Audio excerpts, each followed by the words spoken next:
Okay, so there are a lot of women who are in love with this idea of the Virgin Mary who was able to have a child without needing a man or having to be bothered by a penis. I call these man haters and penis haters, and believe me, there are many of them. I know women like this. They're not going around like raging feminists. Okay, these women are very quietly devout to their Bibles, devoted to God, living their spiritual life. They could be nuns, they could be meditating. Some of them are even in relationships with men because they need men, but they secretly hate men, not because they're angry or evil, but because they've been hurt by men. They've been hurt by men in their childhoods by abusive fathers, controlling fathers, or S8. And so they hate penises. They've also never spoken up when sex didn't feel good, so penises have hurt their vaginas. They thought they were used by men just for sex. They were never venerated by men, and their only experience of men has been men will use me and men will plunder me. Okay, and there are men like that out there. Okay, there are men like that out there, and women allow these men to treat them this way. But what has been the result is what I'm telling you. You have women who hate sex, who hate penises, and glory. And now it turns out that this God, there is a God, and this God is giving these women substantial cause. You don't even need a man to get pregnant. You don't need to be bothered with men. You don't need to be bothered with penises. There is this Virgin Mary who brings forth a child, and not only does this child conceive without a penis, without ejaculation, this child is also a man of God who would never use a woman for sex. He wants no sex from you. He wants no sex. He is asexual. So the Virgin Mary is asexual, and Joseph is asexual, and Jesus is asexual. And this feeds into the narrative of all of the people who hate men and who hate sex because they have created this asexual persona that speaks to their hearts, and they get comfort and nourishment from it.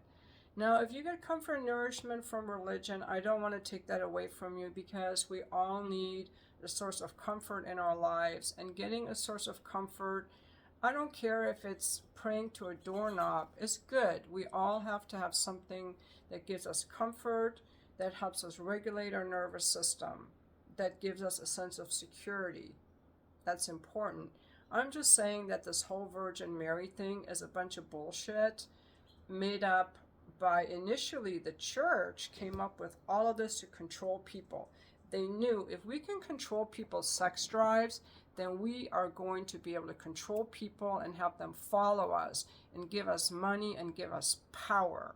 That's what all these religions try to do. They use their teachings to gain followers, to gain money, and to gain power.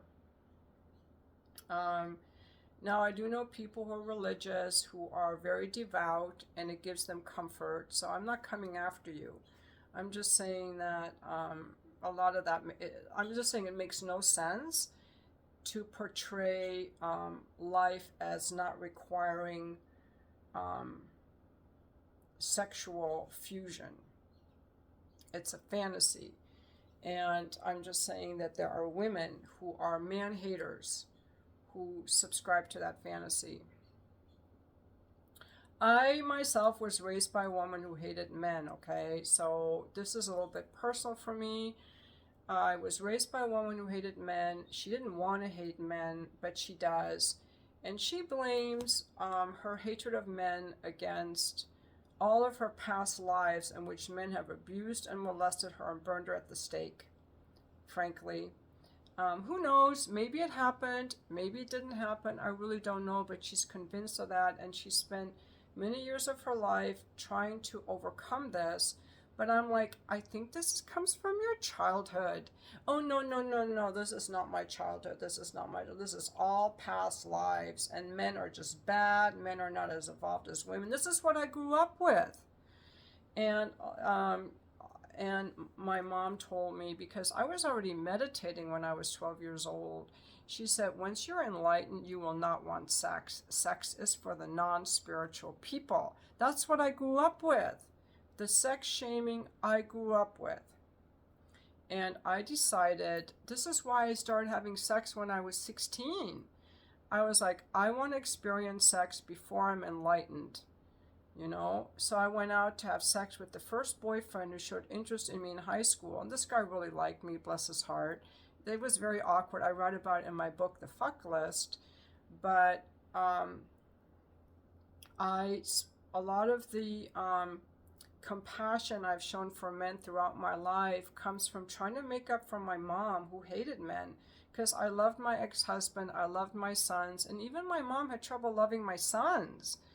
I finally got in a huge argument with her when they were little, and I pointed this out to her, that she was showing more favorism towards the females in the family, the female offspring, than the male offspring. And then she finally started to take a look at it. Bless her heart. She's trying. Even my mom, who's really trying to overcome her hatred of men and has spent decades on her really wanting to open her heart and really wanting to love everyone, she still doesn't really like men. And she really has difficulty with the fact that I like men. She doesn't understand it because men have only harmed her physically, and she has not tried to have a relationship with men at all because she's on her spiritual path.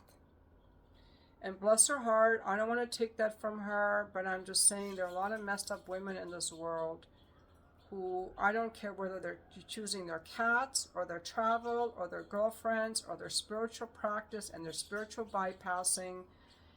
I've been around women who hate men. My mom, who hates men. And so I decided to rebel against that, I was like, that is not right, that is not fair, and I don't agree with that, because men have not hurt me. My experience with men is very different, but, there are women who have not been treated well by men, and they do not like them, and just realize those women are out there. And a lot of them are married to men. But when I see people worshiping the Virgin Mary because they love the fact that she's asexual, that's what they like. She was not tainted by a penis. And that is a deep hatred of men. When you cannot even believe that Jesus was conceived needing an ejaculation of a penis into a vagina, that is just abhorrent to them, because godliness and sexiness cannot coexist. But one decision I made when I was a teenager is I liked meditating and I liked my spiritual life, and I decided that in this life I would pursue my spiritual life and my physical life. And a lot of people have trouble combining the two. They either want to be overtly materialistic or overtly sexual, and they won't let the spiritual life in because they're so convinced that the two cannot coexist. So you have these very spiritual people, you get these priests saying, oh, homosexuality is bad. They disown their sexuality, and then you find them in the back of a car with a male prostitute. This happens all the time. Now we have T.D. Jakes. You got all these guys. The more they protest against homosexuality, the more they're on the down low doing something. They've disowned their sexuality. These spiritual, or these nuns that are all in garb. We don't need men. They've disowned their materialist, their workout, their sexuality. They've disowned their sexuality. And then you have people who are so materialistic, they've disowned their spirituality because they don't imagine the two can coexist.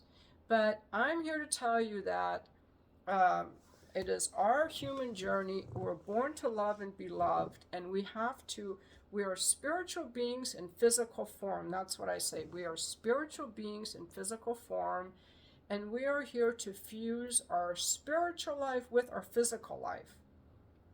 Okay, like we're supposed to work out, and we're supposed to fuck, and we're supposed to sing and run in the rain, and interact with other people, and hold our babies, and have children, and sweat.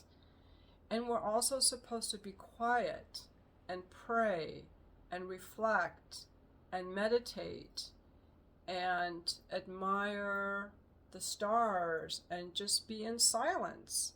We are and honor God. And whatever religion you want, these two are not separate. We are all one. Okay, so part of honoring our physical world, I think that the more we can be like in touch with the universe, the more we can enjoy our physicality, and vice versa. They go hand in hand, because the more physically healthy I am, the more I'm going to feel happier and can be more in joy, which is spiritual. Anyway, I decided when I was a teenager that I would do my best to live a spiritual and a physical life, and the two actually go very well together, hand in hand. But a lot of people are not able to do that. A lot of people want to abhor the physical. They don't want to take care of their body. They hate their sexuality. They hate the opposite sex. And they're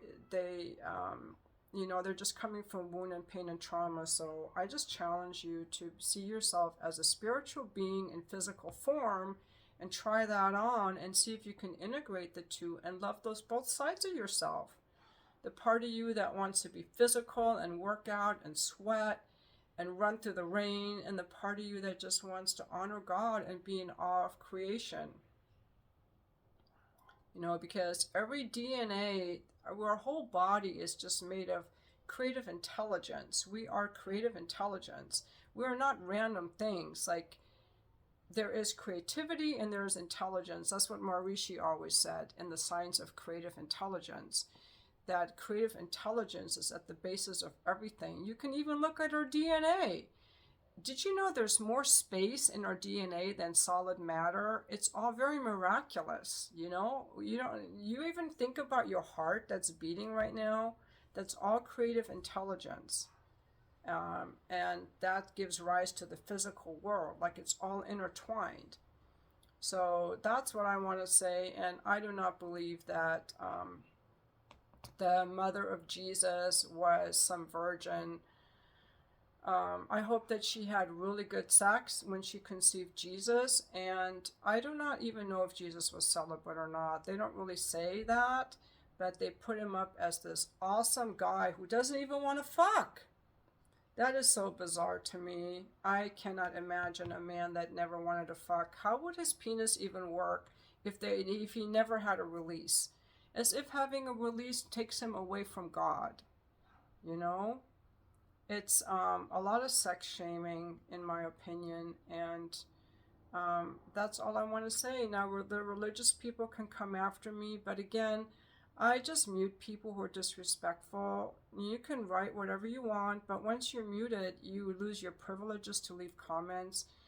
So, I have to catch myself too. Sometimes I get triggered by things I watch. I'm like, I have enough self-restraint to not write something, and if you don't have the self-restraint, you lose your privileges. But I think this is an important topic to discuss that not enough people are discussing, to say that we are spiritual beings in physical form, and you don't have to hate one to love the other.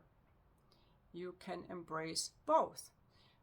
If you are a person who has embraced both, I would love to hear from you and how you've embraced your physicality with your spiritual life, or if you've left a high-demand religion, if you left a religious cult that shamed you, or where you were sexually abused and your church that was supposed to protect you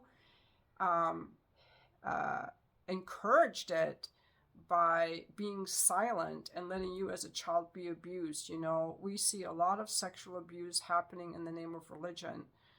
A lot of sexual shaming where people have to hide their sexuality, and now the sexuality is in the shadow because telling people their sexuality is bad doesn't make it go away. It just brings it in the shadow where it causes a lot of pain and drama, like SAing children, all the violent crimes that we hear all these celebrities doing now. It's all shadow. It's all the shadow. Unrecognized, unhealed people that haven't learned how to honor their sexuality in a healthy way, to honor themselves and their partners with their sexuality. The sexual energy, anything that we do when we're touching other people, has to be done with high regard, with empathy, and with respect for their autonomy. You cannot just use your sexuality to plunder people. So it's all part of, when I say we merge our spirituality and our sexuality, our sexuality has to be treated with love and respect for the person that we're sexual with. So that's how I always look at my sexuality. And I can't say that I've ever plundered a man sexually. I can say I've been used by men, but I can't say that I've ever used a man. I'm very respectful to men, and I'm very proud of how I conduct myself around men. So that's enough of this video, and I look forward to your comments, and happy Christmas Eve, everyone.